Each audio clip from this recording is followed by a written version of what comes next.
dalam kegiatan sesi berbagi aksi nyata budaya positif CGP Angkatan 9 Kota Sibolga, SMA Negeri 4 Kota Sibolga, Kamis 26 Oktober 2023. Yang kami hormati Bapak Kepala Sekolah SMA Negeri 4 Kota Sibolga, yang kami hormati Bapak Wakil Kepala Sekolah dan Ibu Wakil Kepala Sekolah SMA Negeri 4 Kota Sibolga yang berhadir, yang kami hormati Bapak Ibu Guru SMA Negeri 4 Kota Sibolga, yang kami hormati juga dan kami banggakan CGP Angkatan 9 SMA Negeri 4 Kota Sibolga, yang saat ini akan berbagi budaya positif pada kita.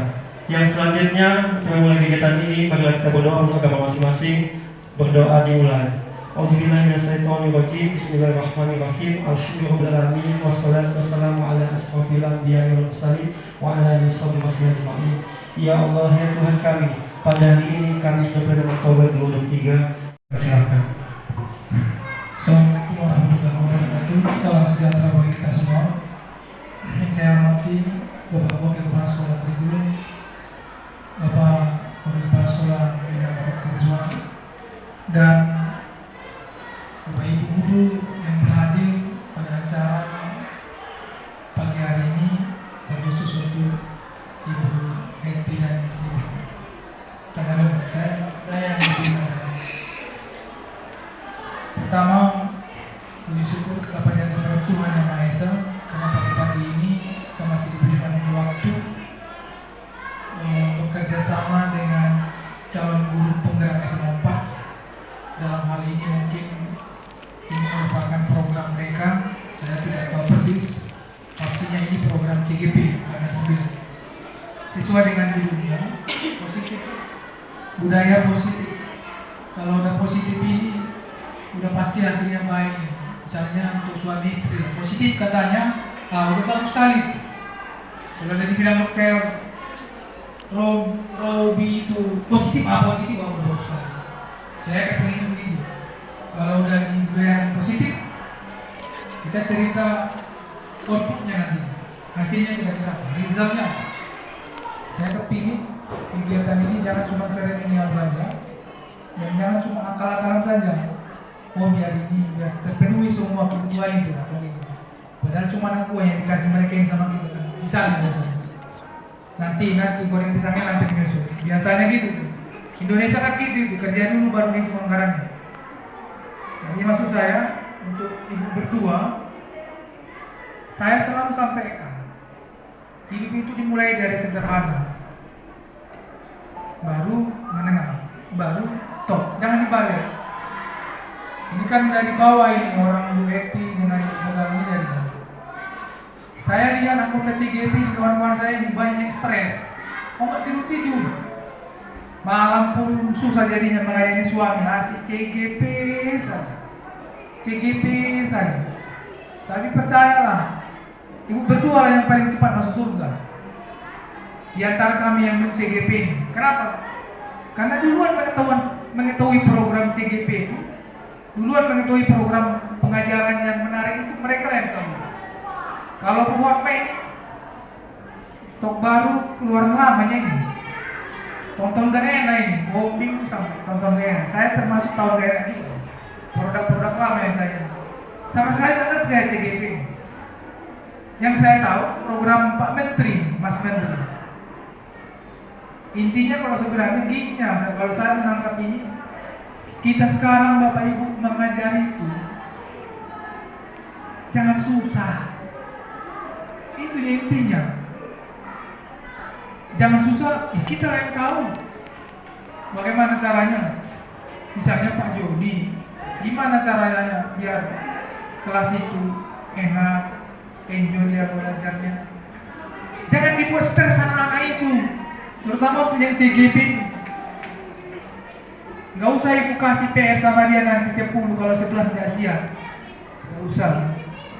Bagus jangan kasih PR, tapi dia itu kasih solusi 9. Saya paling suka seperti itu. Saya dari dulu anti kasih PR sama anak-anak. Kenapa? Kalau saya kasih 3 pasti yang 4 gak siap. Saya tanya, yang satu lagi apa? Malas. Yang satu lagi apa? Mati lampu. Kedua guru CGP kita ini, tolong dibahaskanlah sama guru-guru yang belum CGP. Saya kan guru juga nih. Cuma dikasih jabatan tambahan sebagai kepala sekolah. profesi saya guru. Makanya saya suka saya mengajar. Suka hari saya mengajar. Cuma 2 hari saya supervisi. Selalu saya sampaikan sama guru-guru yang masuk ke dalam kelas. Kasih tahu anak-anak itu, kok ibu ajarkan ini, matematika ini. Tujuannya untuk apa kira-kira? Nimbang getah dia, nimbang sawit, atau apa? Misalnya ibu Berti tadi belajar biologi, kasih tahu. Kita tahu ini tujuannya apa. Inilah mungkin yang mau nanti disampaikan sama ibu berdua yang CGP ini. Kalau saya paham CGP itu lebih banyak daripada stylenya belajar itu seperti apa. Gayanya seperti apa. Jangan lagi kayak dulu, masuk ke kelas dengan wajah yang seram, kemudian anak-anak berharap ke kita, aku stres atau mereka stres. Nggak boleh lagi kayak gitu.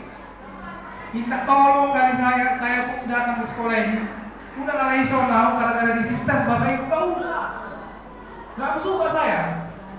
Saya kepinginnya enjoy tadi, baik-baik saja, ketak-ketak. Bukan nggak masuk aku pak ataupun nggak usah, kenapa bang? Cuma tanggung jawab ibu begitu nanti perbuatan nilai, jangan dikatakan nilainya. Si Polan, si Budi, memang sering ngasih lontong sama saya ini 90, nggak bisa kayak gitu. Oh, Sultan Baru di Nagombing, sering mengantar parcel ke Baru. Memang sederhana kasih sama kami. Begini ya, yang kami pelajari di CGP itu begini. Cara menghadapi murid yang malas seperti ini. Sampaikan aja, sifatnya diskusi saja. Jangan menggurui. Sama-sama sarjana kita, anak mungkin digurui. Cuma saling mengingatkan. Kalau caranya seperti ini kurang bagus zaman sekarang. Misalnya saya bahasa Inggris tadi masuk, itu modelnya kan grammatical method dari tahun 90 saya SMP itu aja modelnya. Saya minta dirubah gayanya. Kita model PowerPoint kita model pakai infocus. Bismillah dengan menyebut nama Tuhan Yang Maha Esa. Ini kegiatan kita buka secara resmi.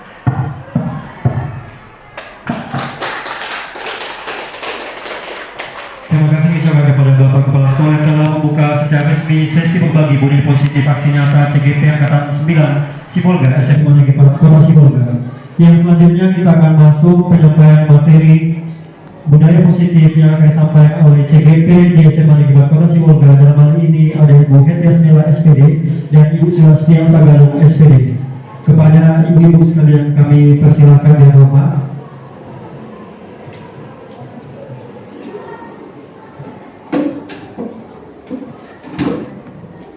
Dalam acara ini adalah berbagi seri budaya positif. Baik, akan saya perlihatkan slide-nya. Berdomisili dari dulunya pertama sekali ditempatkan di Sosa, kata Bapak ini dulu CPNS, kemudian sekarang ini Bapak ini berada di Kota Binjai, dan sekarang ya ini juga otodidak dalam mengajar bahasa Inggris. Ya, itulah dia fasilitator kami, Bapak Maulana Disa Putra, kemudian ada saya sebagai CGP Angkatan 9 dan Ibu Sulastian Tagalong.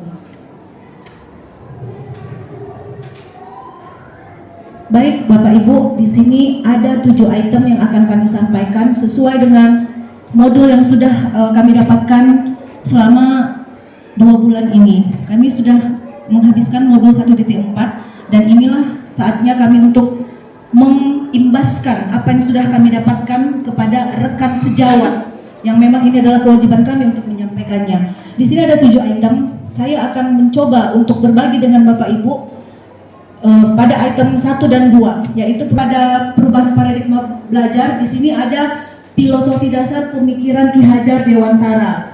Ya, di sini ada dikatakan bahwasanya pendidikan yang menuntun itu merupakan segala kekuatan kodrat yang ada pada anak-anak agar mereka dapat mencapai keselamatan dan kebahagiaan yang setinggi-tingginya, baik sebagai manusia maupun sebagai masyarakat. Pendidik itu hanya dapat menuntun tumbuh atau hidupnya kekuatan kodrat anak-anak agar dapat memperbaiki lakunya, bukan dasarnya. Nah, jadi di sini Bapak Ki Hajar Dewantara ini menyatakan keberpihakan kepada murid. Jadi inilah yang menjadi filosofi dasar untuk budaya positif di dalam perubahan paradigma belajar ini. Ya, dari tadi mungkin pertanyaan Bapak Ibu, apa sih perubahan paradigma belajar itu? Jadi perubahan paradigma belajar itu Bapak Ibu, itu adalah perubahan dari stimulus respon menjadi kepada perubahan yang mendekati teori kontrol. Apa itu? Baik, kita lihat di sini.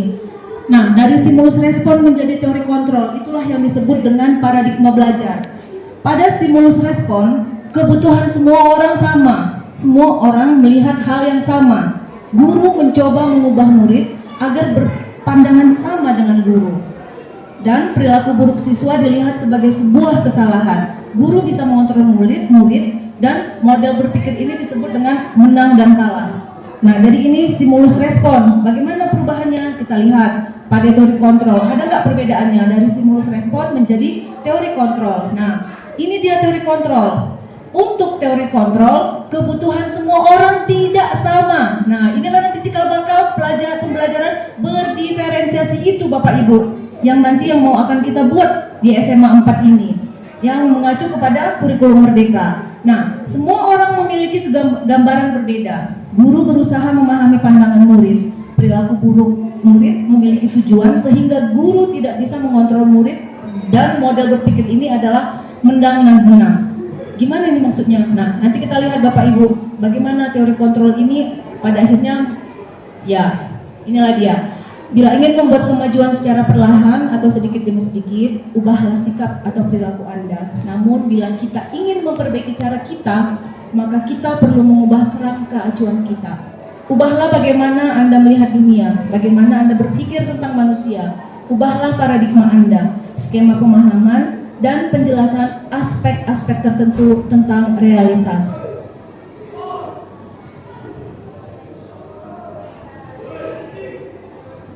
Ya, inilah tadi teori kontrol itu Bapak Ibu. Jadi dia ada miskonsepsi tentang makna kontrol. Nah, di sini yang pertama itu ilusi, guru mengontrol murid. Nah, di sini pengertiannya itu adalah guru tidak dapat memaksa murid untuk berbuat sesuatu jika murid tersebut memilih untuk tidak melakukannya. Nah, ini tadi perubahan dari stimulus respon ya Bapak Ibu ke dalam teori kontrol. Yang kedua itu ilusi bahwa semua penguatan positif, efektif, dan bermanfaat. Nah, segala sesuatu untuk mempengaruhi murid agar mengulang suatu perilaku tertentu adalah suatu usaha untuk mengontrol murid tersebut. Itu dia. Nah, yang ketiga, ilusi bahwa kritik dan membuat orang merasa bersalah dapat menguatkan karakter. Di sini kita lihat menggunakan kritik dan rasa bersalah untuk mengontrol murid menuju identitas gagal dan membuat siswa merasa buruk tentang diri mereka. Dan yang terakhir, ilusi bahwa orang dewasa memiliki hak untuk memaksa. Perilaku orang dewasa tersebut akan membuat hubungan sebuah permusuhan. Nah, jadi inilah dia teori kontrol yang mendasari untuk pembelajaran berdiferensiasi ini, bahwasanya kebutuhan setiap murid itu berbeda, tidak sama. Itulah tadi teori dari paradigma perubahan dari stimulus respon menjadi teori kontrol. Itu dia maksudnya. Kemudian kita masuk kepada yang kedua, yaitu ada di sini disiplin positif. Nah, disiplin positif ini merupakan disiplin tanpa ancaman atau tanpa hukuman.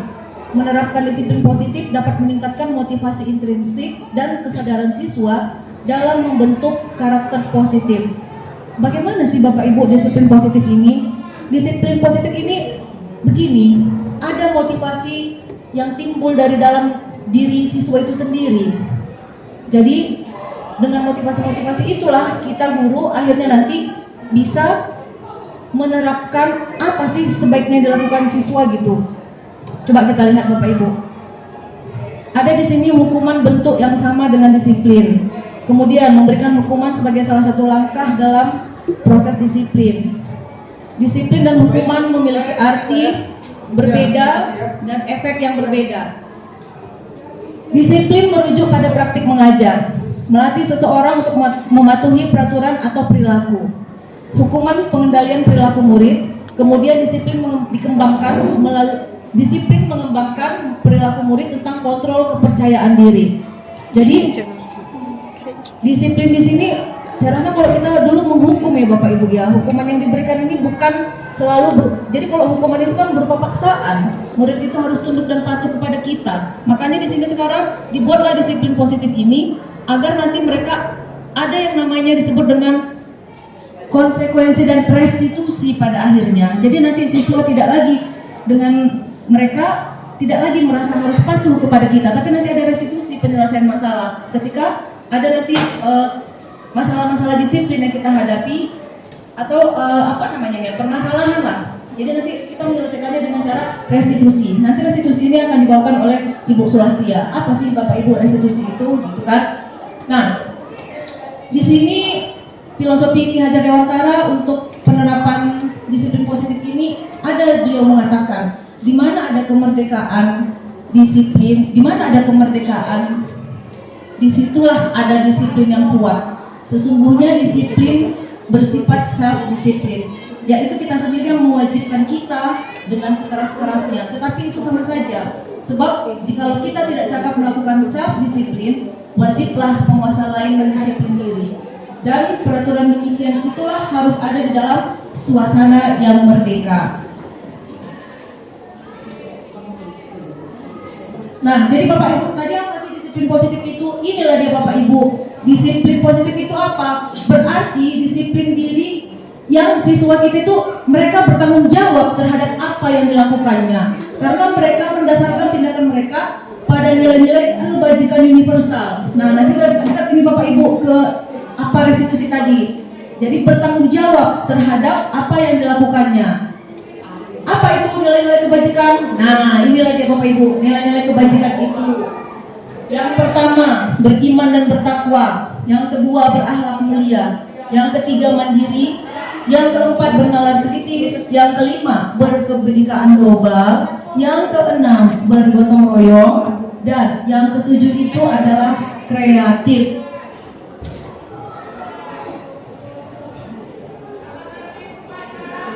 Ya, jadi makna disiplin sekarang telah berubah menjadi sesuatu yang dilakukan seseorang pada orang lain untuk mendapatkan kepatuhan.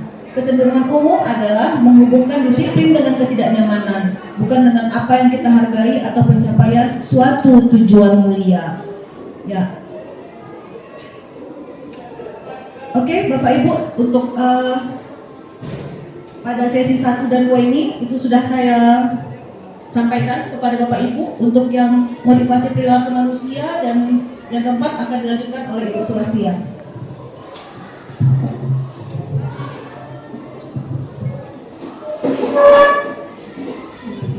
Oke, baik, terima kasih kepada Ibu Hidayah Asmila sudah memaparkan poin 1 dan poin 2. Oke, berikut kepada rekan-rekan semuanya, di sini kami tidak mengajari atau menggurui, di sini kami juga belajar, bila salah tegurlah untuk ke depan. Kemudian untuk poin ketiga, yaitu motivasi perilaku manusia. Di sini terkadang kita melakukan sesuatu karena adanya dorongan dari lingkungan, kemudian menghindari rasa sakit atau ketidaknyamanan. Terkadang juga melakukan sesuatu untuk mendapatkan yang kita mau. Ya, di sini Diana Gosen pencetusnya menyatakan ada 3 motivasi perilaku manusia bagaimana kita berperilaku. Kemudian mengapa melakukan sesuatu dan apa yang mendorong kita untuk melakukan sesuatu. 3 motivasi perilaku manusia, yaitu yang pertama, untuk menghindari ketidaknyamanan. Kemudian, untuk mendapatkan imbalan atau penghargaan dari orang lain. Yang ketiga, untuk menjadi orang yang mereka inginkan dan menghargai diri sendiri dengan nilai-nilai yang mereka percaya. Yaitu ini 3 motivasi perilaku manusia ini mungkin kita bisa lihat dalam lingkungan kita di sekolah ini, seperti misalnya itu menghindari ketidaknyamanan ini. Contoh, kalau saya tidak melakukan ini, apakah yang akan saya terima nanti, sanksi atau bagaimana? Kemudian yang kedua, untuk mendapatkan imbalan ini, kalau saya melakukannya, apa kira-kira yang saya dapatkan? Imbalan apa yang saya dapatkan dari apa yang sudah saya lakukan? Kemudian untuk menjadi orang yang mereka inginkan dan menghargai diri sendiri ini, seandainya saya memaui berarti saya akan dinilai lebih baik dan lebih bagus lagi. Atau mungkin saya dianggap wow oleh seorang yang saya maui keinginannya, demikian. Ya, satu yang pertama, motivasi tingkat terendah. Ya, ini untuk menghindari ketidaknyamanan ini adalah motivasi tingkat terendah dari motivasi perilaku manusia. Karena apa? Karena dia akan ada pertanyaan, apa yang akan terjadi jika saya tidak melakukannya? Ya, kemudian menghindari permasalahan fisik, bisa juga psikologinya atau terpenuhinya kebutuhan hidupnya. Jadi di sini kalau aku mau, aku berarti dapat sesuatu nggak dari sini, atau aku dapat nggak, atau aku dapat hukuman nggak. Jadi motivasi ini bersifat eksternal. Kemudian yang kedua, untuk mendapatkan imbalan atau penghargaan dari orang lain.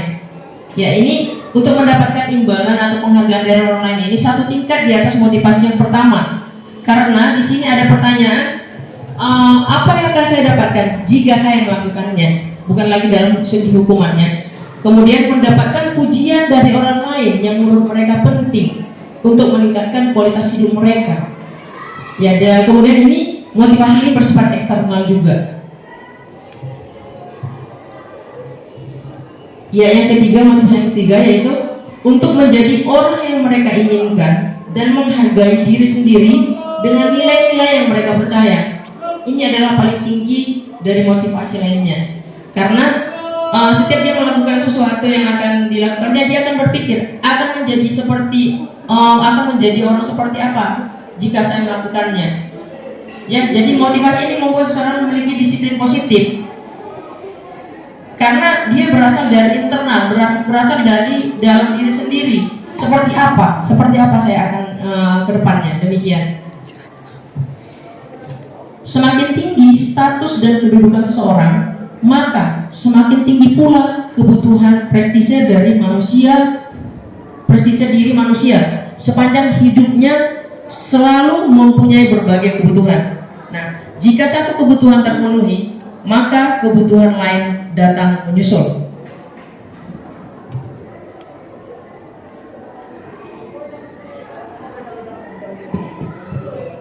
Ya, kita masuki kebutuhan dasar manusia.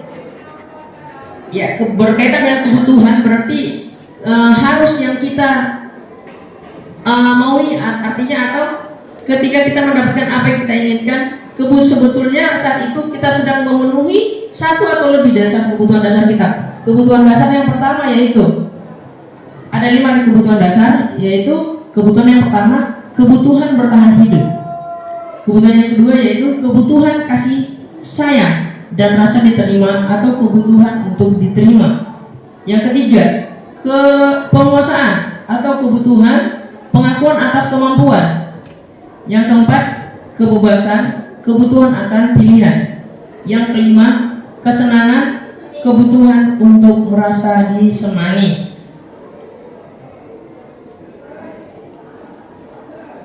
Ya, kita mulai dari yang pertama, kebutuhan bertahan hidup.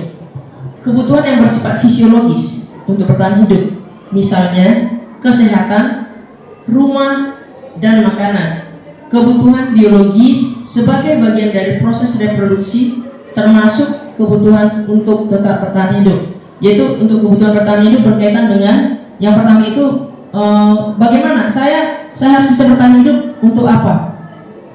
Sehat, harus sehat. Setelah sehat baru kita makanan. Berarti kalau kita udah makan sehat, baru kita menuju yang berikutnya, kebutuhan kasih sayang dan rasa diterima atau kebutuhan untuk diterima. Kebutuhan untuk memberi dan menerima kasih sayang, dan kebutuhan untuk merasa bagian dari suatu kelompok. Keinginan untuk tetap terhubung dengan orang lain seperti teman, keluarga, atau kelompok di mana kita bergabung. Jadi di sini kalau kita udah diterima orang lain, baru kita masuk ke dalam kelompok. Berarti kita sudah diberi kasih dan sayang. Kemudian penguasaan atau kebutuhan pengakuan atas kemampuan. Kekuatan untuk mencapai sesuatu, menjadi kompeten, menjadi terampil, diakui atas prestasi dan keterampilan kita, didengarkan dan memiliki rasa harga diri. Di sini kekuatan mencapai kemampuan ini Artinya di sini kalau kita mencapai sesuatu, misalnya kita menang sesuatu, kita merasa sesuatu ada pengakuan, diakui oleh teman-teman kita, diakui oleh kelompok kita. Ya, kemudian kebebasan atau kebutuhan akan pilihan. Di sini kebutuhan untuk bebas, kemandirian, otonomi, memiliki pilihan dan mampu mengendalikan arah hidup seseorang. Anak-anak dengan kebutuhan kebebasan paling tinggi menginginkan pilihan. Mereka perlu coba, mereka perlu banyak bergerak, suka mencoba, tidak terlalu terpengaruh oleh orang lain, dan senang mencoba hal baru. Di sini kalau kebebasan ini sudah mencoba, bagaimana? Saya kalau misalnya membuat seperti ini, saya diakui tidak? Di sini lebih dominannya ke arah kebebasan memimpin. Ya, kemudian kesenangan, kebutuhan untuk merasa disenangi.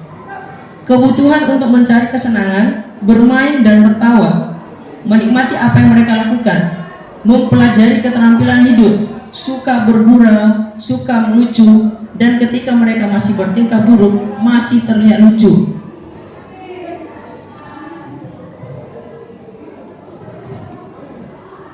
Ya, demikian untuk kebutuhan dasar manusia. Saya kembalikan ke rekan saya untuk menjelaskan posisi kontrol restitusi. Kami persilakan kepada Ibu Henti.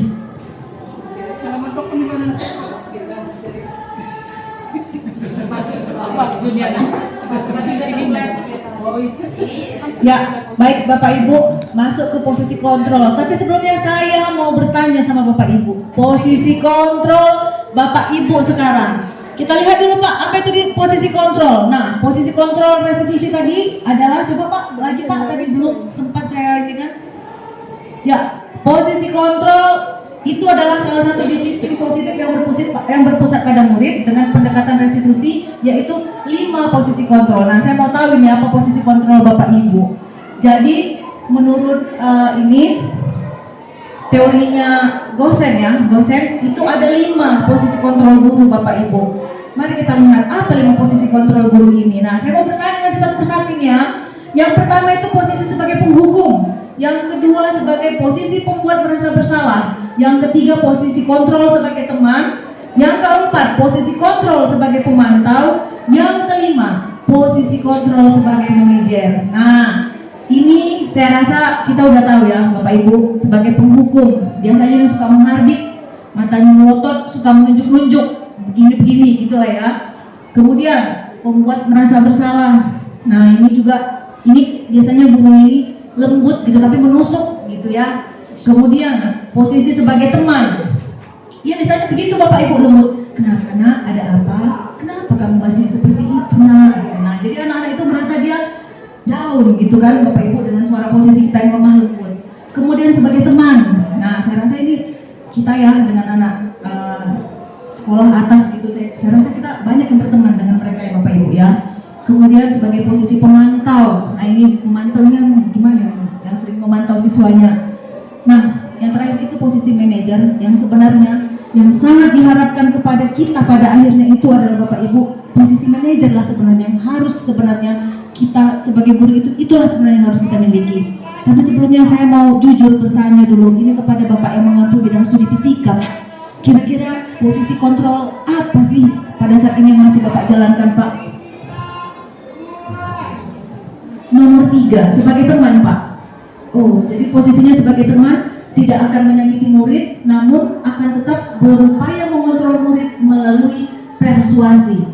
Oh, Bapak ini lebih suka pendekatan gitu ya. Ini kepada Bapak yang mengampu matematika Pak, bidang studi matematika, kira-kira posisi kontrol diri Bapak di mana pada saat ini Pak? Masih di nomor 3. Masih di nomor 3? Saya pikir nomor 1 tadi Pak. Melihat bidang studinya tadi Pak ya, karena ini ya, gitu ya. Iya, matematika, fisika, saya pikir ada di situ atau pembuat merasa bersalah gitu. Ternyata masih di posisi 3. Kemudian saya mau bertanya kepada Ibu cantik yang mengampu mata pelajaran biologi Bu, apa posisi kontrol Ibu pada saat ini? Pembuat merasa bersalah. Pembuat merasa bersalah. Pembuat merasa bersalah berarti Ibu ini ya. Dan sebenarnya Bu itu tidak diharapkan Bu.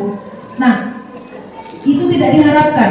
Lagi, saya tanya ini dulu kepada Ibu yang berbudi pekerti, kepada guru senior yang mengampu bidang pemantau. Pemantau. Oh, berarti Ibu lebih mengawasi berdasarkan peraturan-peraturan dan konsekuensi. Baik, Ibu yang mengampu bidang ekonomi, Bu, boleh saya tahu, Bu? Kalau ngatur. Tidak ada manajer. Manajer.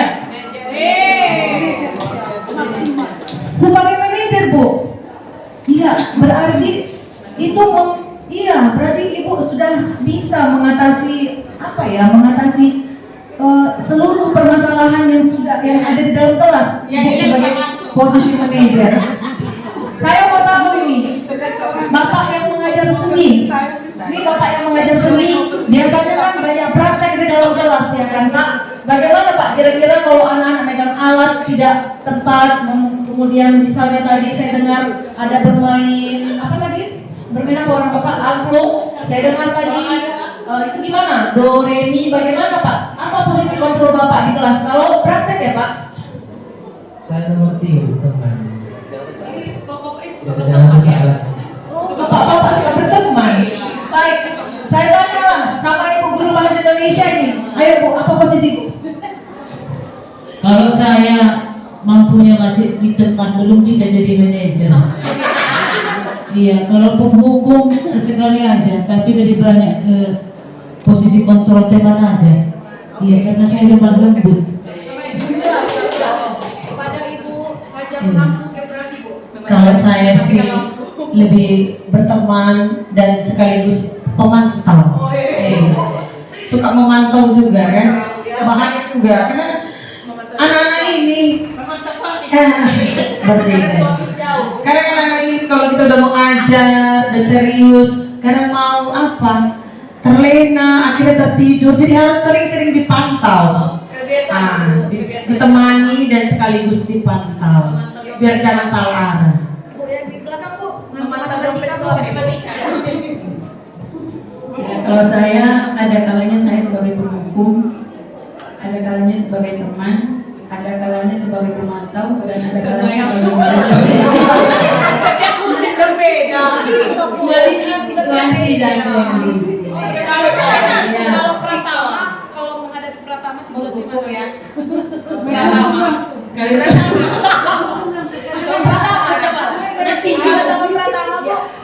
kalau sama Pratama sepertinya saya begitu saja. kepada Ibu Berlian, silakan Bu. Kalau saya sih sebagai guru bahasa Indonesia dengan Buana, awalnya sih saya ajak berteman, rupanya naik tingkat lagi Bu. Jadi membuat merasa bersalah. Melihat kondisi anak Bu, apalagi melihat cuaca. Semakin terang hari, semakin panas, semakin naik emosi. Apalagi kalau ada di atas jam 12 siang, anak-anak kebetulan kebanyakan tidur, jadi saya jadi penghukum. Saya selalu membawa aqua itu Bu. Siapa yang tidur, silakan merasakan air sesejuk ini.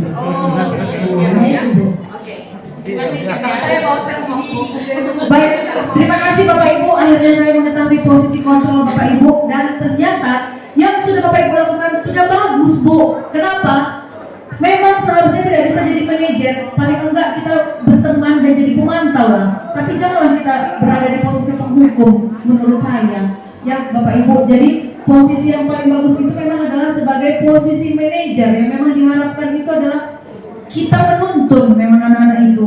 Kita menuntun mereka supaya mereka bertanggung jawab kepada dirinya dan juga mereka juga bisa menemukan solusi dari permasalahan mereka. Jadi kita mengarahkan saja sesuai dengan filosofi dari Ki Hajar Dewantara tadi. Jadi kita tidak usah kita menjadi yang lainnya gitu ya. Jadi berteman dengan apa tadi saya bilang pemantau itu sudah bagus.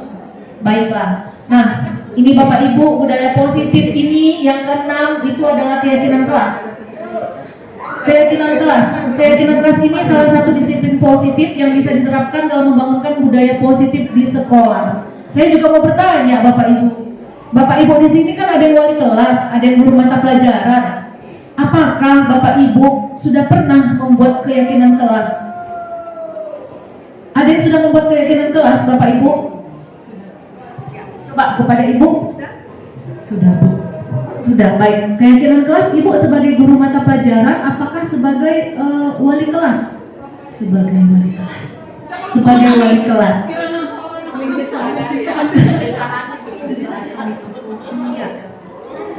Ini karena belum minum kayaknya.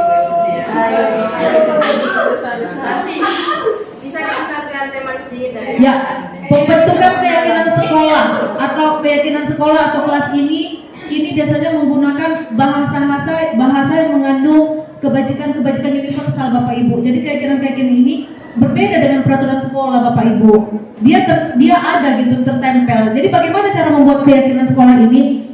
Kita akan bekerja sama dengan murid. Kita akan bertanya kepada mereka, apa sih yang mereka inginkan. Nah, kita akan untuk di kelas itu supaya keadaan kondusif gitu ya Bapak Ibu, keadaan terkendali, maka kita akan membuat semacam apa ya dari mereka ini. Kira-kira apa sih yang diperlukan di kelas ini gitu.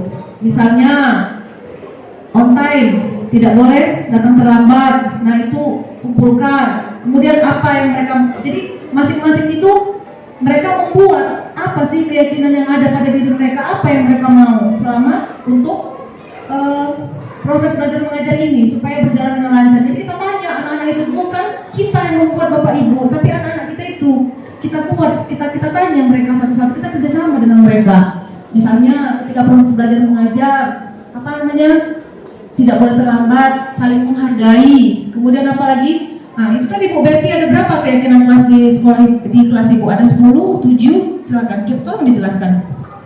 Baiklah, keyakinan kelas kami itu bernilai positif. Misalnya datang tepat waktu, mengerjakan PR di rumah, berpakaian rapi, bersifat santun kepada Bapak Ibu guru. Jadi keyakinan kelas yang kami bentuk itu bernilai positif. Ditempel dalam kelas? Ditempel di dalam kelas, tapi waktu kelas 10, waktu kelas 11 tempel-tempelan tidak ada. Sekarang tempel dalam hati. Iya, saya rasa mereka sudah paham karena sudah dari kelas 10. Oke, baik. Saya rasa Bapak Ibu ini sudah mulailah kita terapkan, kita buatlah ini. Bukan hanya sebagai wali kelas loh Bapak Ibu, sebagai guru mapel pun mata pelajaran kita bisa membuat keyakinan kelas kita, Bu. Jadi agar agar mereka tahu konsekuensi dan restitusinya apa sih nanti konsekuensinya ketika mereka melanggar keyakinan kelas ini. Apa konsekuensinya? Bagaimana? Karena nanti di situ akan ada pasti akan ada saja masalah gitu ya Bapak Ibu. Nah, jadi suatu keyakinan akan lebih memotivasi seseorang dari dalam atau memotivasi secara intrinsik seseorang akan lebih tergerak dan bersemangat untuk menjalankan keyakinannya daripada hanya sekedar mengikuti serangkaian peraturan. Maka itu tadi, apa sih keyakinan yang diyakini anak-anak itu gitu. Kan Bapak Ibu? Ya, dengan adanya keyakinan kelas yang sudah dibuat dan disepakati bersama-sama, diharapkan siswa tidak lagi terpaksa dan terancam dalam berbuat kebajikan yang sesuai dengan nilai-nilai karakter. Nah, itu adalah tadi apa tujuan dari membuat keyakinan kelas ini. Nah, mari kita lihat segitiga restitusi yang akan diterangkan oleh Ibu Sulastia. Tetapi sebelumnya Bapak Ibu, kita akan menonton video dulu biar Bapak Ibu paham apa sih segitiga restitusi itu. Mari kita saksikan videonya Bapak Ibu.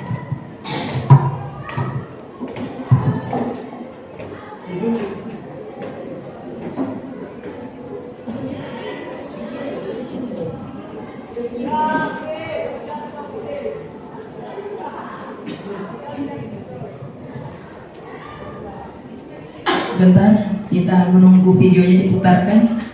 Sambil menunggu videonya diputarkan, Bu Heti Asnela, boleh tolong dibagikan saja makanan-makanannya. Nanti untuk ini hanya cemilan 10, 11, 12. Nanti minumnya akan disusun nanti. Boleh. Oke, kita akan masuk yang ketujuh, yaitu segitiga restitusi. Jangan salah sebut Bapak Ibu ya, restitusi. Jangan nanti ada plesetan yang lain bahaya gitu. Oke, untuk segitiga restitusi adalah sebuah tahapan untuk memudahkan para guru dan orang tua dalam melakukan proses untuk menyiapkan anaknya untuk melakukan restitusi. Ya, apa-apa saja kira-kira itu tahapannya? Yaitu yang pertama, menstabilkan identitas. Setiap orang pasti pernah melakukan kesalahan, karena bukan kamu bukan satu-satunya yang pernah melakukan itu. Itu adalah menstabilkan identitas. Yang kemudian, validasi tindakan yang salah. Kamu tentu punya alasan mengapa melakukan itu. Kemudian, adakah cara yang lebih efektif untuk mendapatkan apa yang kamu butuhkan? Kemudian yang ketiga, menanyakan keyakinan, yaitu keyakinan kelas yang telah disepakati. Kemudian, kamu ingin menjadi orang seperti apa? Ya, dari kelima posisi kontrol di atas, apabila ada Oke, baik. Restitusi memberikan kesempatan kepada murid untuk disiplin positif, memulihkan diri dari kesalahan sehingga murid memiliki tujuan yang jelas.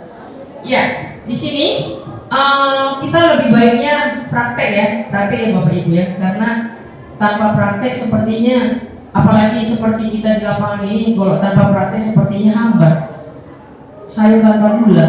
Oke, di sini kita akan coba mempraktekkan posisi dari segitiga restitusi ini, yaitu nanti salah satu dari rekan kami guru, Ibu Berti, nanti sebagai siswa, nanti Ibu Berti ini dalam pelajaran penjas, dia tidak memakai seragam olahraga yang seusianya harus digunakan, tidak pakaian putih abu-abu atau pakaian pramuka atau pakaian lainnya, harus menggunakan pakaian olahraga. Jadi kita coba nanti Bu Berti, bersedia Bu Berti? Oke, Bu Berti nanti sebagai siswa, nanti ini kita anggap saja ruangan guru, nanti Bu Berti nanti datang, masuk dari pintu, mengetok pintu, dan akan saya persilakan masuk. Saya akan bertanya seperti apa proses segitiga restitusi tersebut. Oke, kepada Bu Berti kami persilakan. Ya, sebentar. Kita akan Iya. Terus lintas dari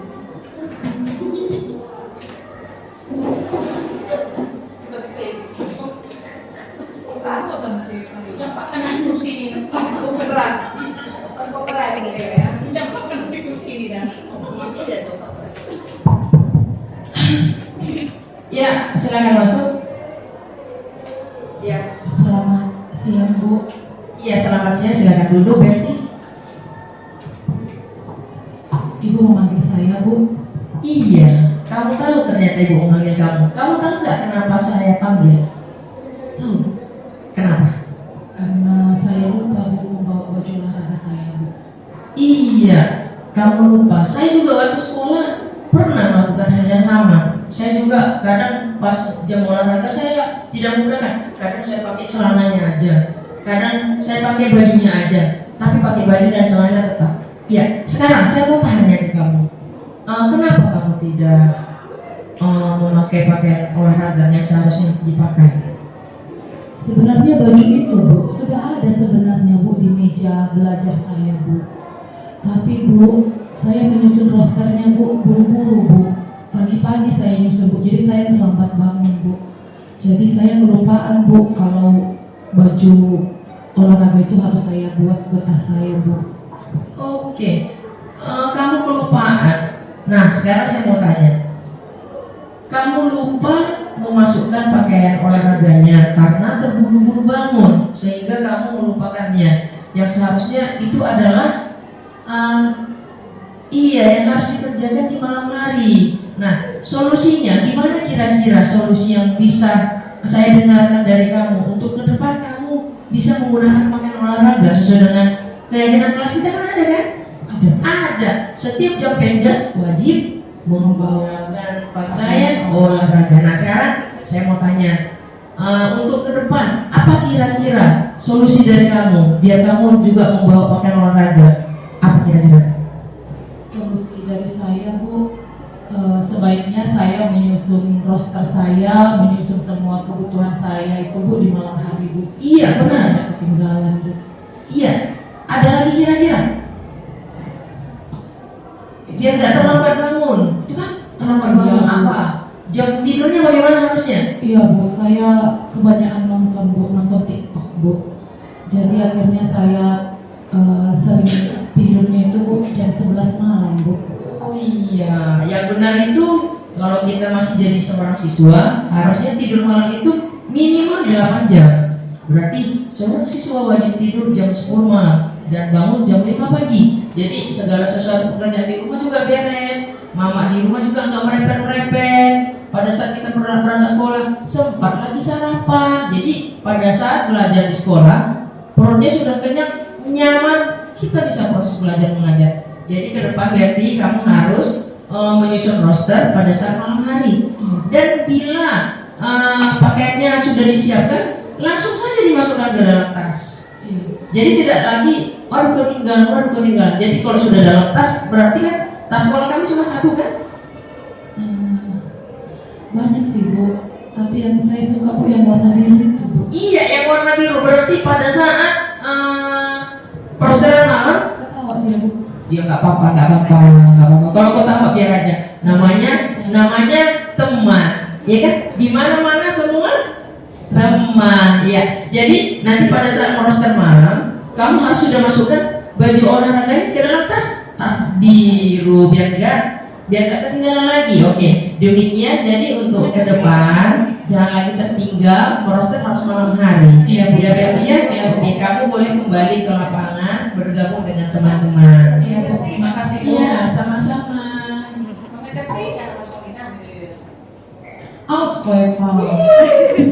Iya, demikian praktek dari segitiga restitusi yang sederhana. Jadi untuk kita rekan-rekan guru memang sangat sulit mempraktekannya. Saya pribadi juga kalau loka karya mengakui sangat sulit sekali. Cuman kita ini dalam proses pembelajaran, semoga ke depan semakin kuat untuk menghadapi kenyataan di sekolah kita ini.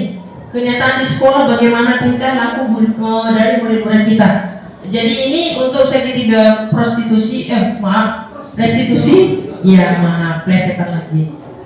Kita sampai di sini, kami kembalikan kepada moderator untuk melakukan kalau ada pertanyaan atau kalau bisa nggak usah pertanyaan Bapak Ibu, kita sharing aja.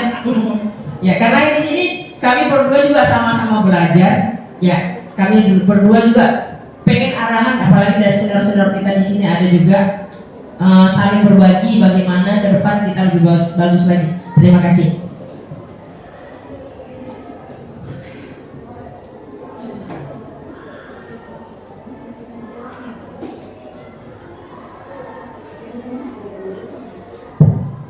Demikianlah pemaparan dari CGP Angkatan 9 Sibolga di SMA Negeri 4 Kota Sibolga dalam sesi berbagi aksi nyata budaya positif. Kita masuk tahap selanjutnya, yakni diskusi atau sharing tanya jawab kepada Bapak Ibu guru kami.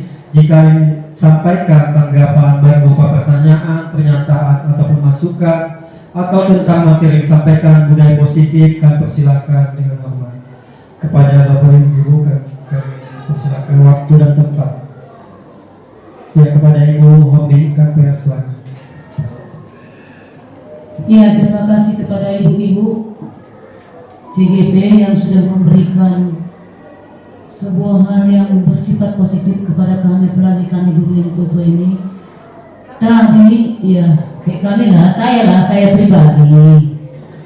Nah, seperti yang tadi ada praktek fragmen yang hanya singkat tadi ya, fragmen antara seorang guru penjas dengan gurunya, dengan siswanya tentang bagaimana cara penerapan restitusi tadi ya. Kalau saya perhatikan sih memang begitulah yang sempurnanya, idealnya mengarahkan anak-anak. Cuman kadang-kadang saya agak apa ya, gimana saya bilang, kayak bagaimana ya penerapannya. Kalau sudah seperti itu lembutnya seorang guru, apalagi siswa yang dihadapi ini lumayan agak hang sedikit, apakah dikadal-kadalin ya gurunya? Begitu, jadi timbul pertanyaan saya seperti itu. Cuman ya begitulah mungkin apanya keadaannya, tapi saya sebagai guru agak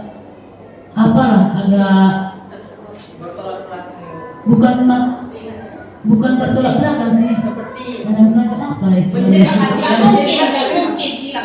pesimis, ya pesimis, tidak optimis menjalankan yang seperti itu, pesimis. Walaupun mungkin kalau kita berusaha terus menerus, gak ada yang nggak bisa, seperti bahasa itu, setumpul-tumpulnya pisau, kalau dirasakan yang juga gak ada yang mustahil. Cuman mungkin itu membutuhkan waktu yang relatif agak lumayan lah. Ya, terima kasih lah. Cuma itu saja. Kalau menjalankannya itulah yang mungkin agak pesimis saya. Mudah-mudahan ke depan saya juga bisa meniru para Bapak Ibu guru yang sudah memberikan bagaimana budaya positif kepada siswa-siswa kita semua. Terima kasih. Ya, kepada Bapak Guru yang lain, jika ada yang disampaikan, silakan. Izin jika ada yang disampaikan, mohon berdiri supaya nanti gambar visual lebih baik nampak terlihat Bapak Ibu. Ya, kepada Ibu Hotna Batubara kami persilakan. Ya, silakan bukan mohonkan berdiri agar lebih.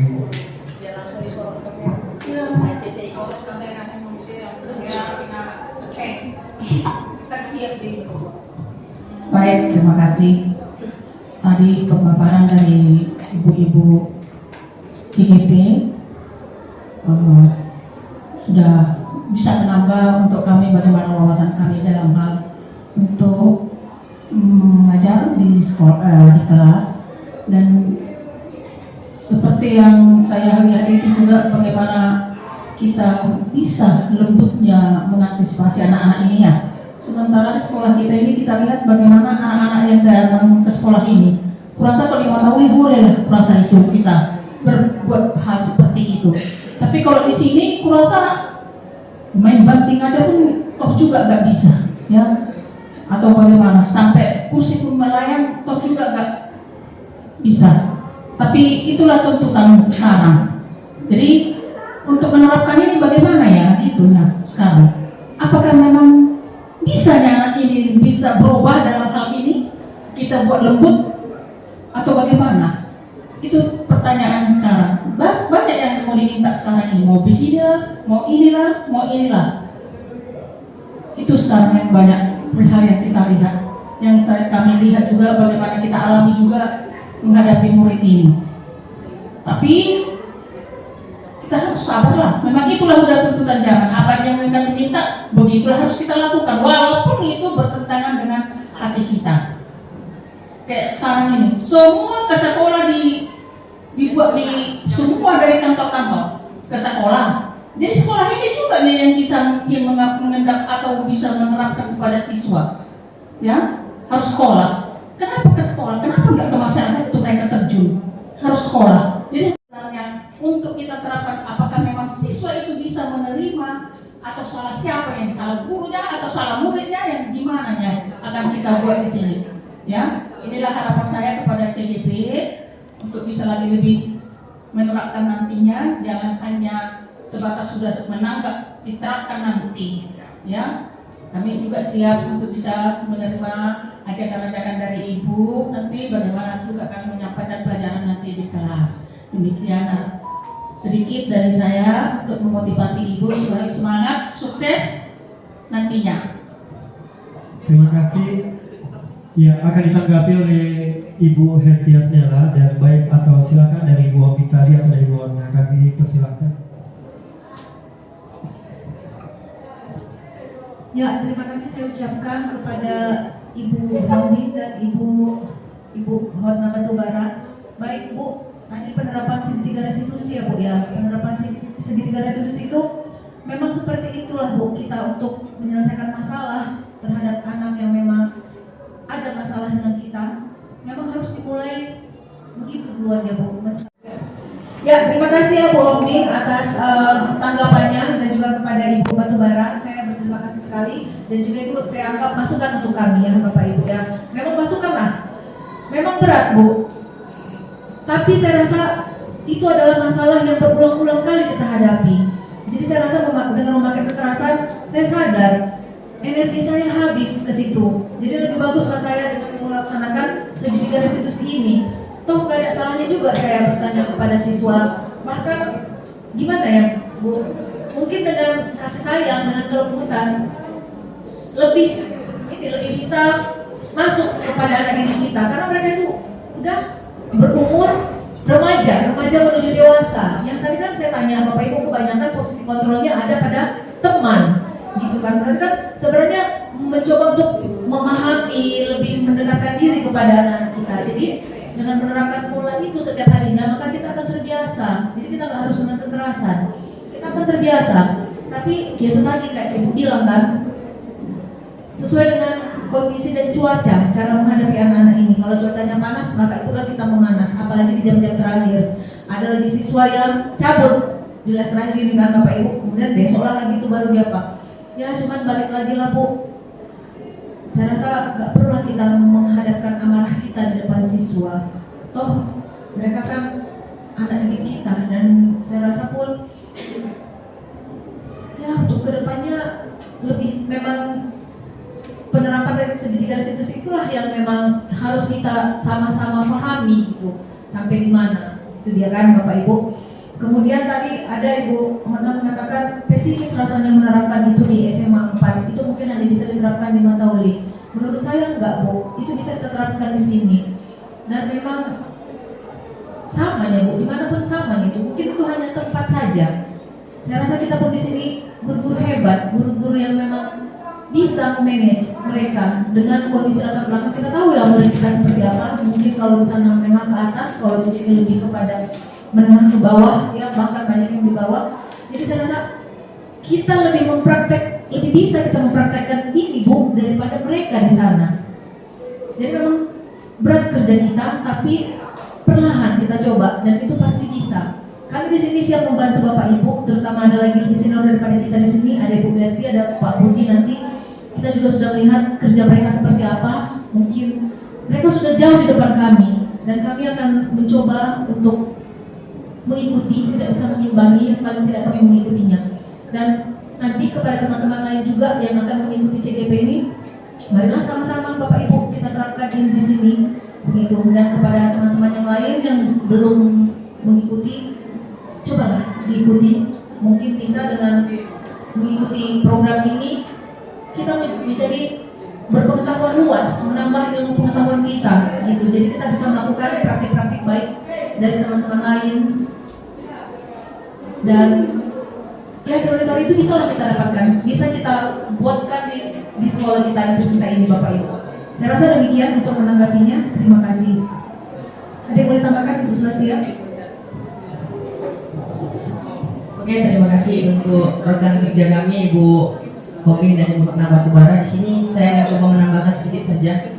Kalau memang kenyataan kita seperti itu, segitiga restitusi ini memang sangat susah sekali. Saya pribadi, saya sudah bilang dari tadi, pada saat lokakarya, sepertinya bertolak belakang dengan hati saya, karena kita sebagai guru pendidik diharapkan menghamba kepada siswa. Menghamba bukan berarti menyembah Bapak Ibu, bukan menyembah, tapi kita mencoba seperti tadi ada paradigma, kita melihat mereka sebagai manusia. Kita mencoba melihat mereka sebagai manusia yang terdidik. Gimana caranya kita menjadikan mereka manusia, bisa masuk ke masyarakat. Jadi di sini untuk permasalahan yang terjadi dengan siswa kita itu, ayo kita berikan hati, bersabar terus. Mereka mengulang lagi, kita coba bersabar terus, kita nasihati lagi, kita berikan lagi mereka pandangan, sampai mereka bosan sendiri. Oh ternyata ibu ini masih kuat terus memberikanku nasihat, biar aku menjadi manusia seutuhnya. Jadi mari kita bersama-sama menciptakan budaya positif di sekolah dan akan mengimbas kepada siswa kita. Kita bersabar, kita bersama, Karena bersatu kita teguh, bercerai kawin lagi, kata orang tidak ya kan.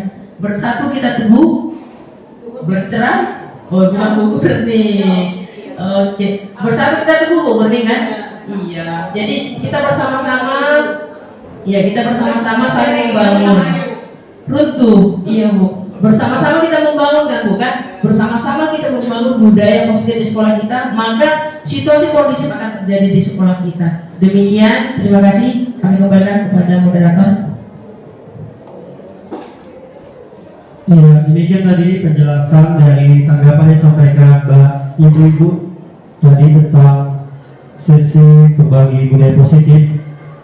Selanjutnya kami buka kembali jika ada yang mau disampaikan. Yang masuk kita ke tahap akhir yakni refleksi. Kami izinkan kepada ibu atau bapak yang hadir pada sesi ini menyampaikan refleksi kegiatan sesi berbagi aksi nyata. Kepada bapak atau ibu, kami persilakan. Ya, kepada Pak Mulajodi ingin menyampaikan refleksi atau Pak Jasuma refleksi kegiatan kita pada siang yang berbagi. Apa yang dirasakan, apa ke depan yang akan kita lakukan.